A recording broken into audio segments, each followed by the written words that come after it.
এতদিন আইয়ুব নবী পুকার কামড় সহ্য করছে, একটা বারের জন্য আল্লাহর কাছে কোনো অভিযোগ করে নাই, আল্লাহর জিকির বন্ধ করে না।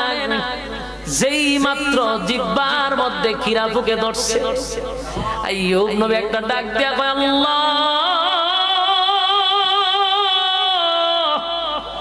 সব সহ্য করছি, কোনো অভিযোগ নাই গো, শরীর তুমি দিছ, তুমি খাওয়াইছো, আমার কোনো অভিযোগ নাই, আমার কোনো কষ্ট নাই।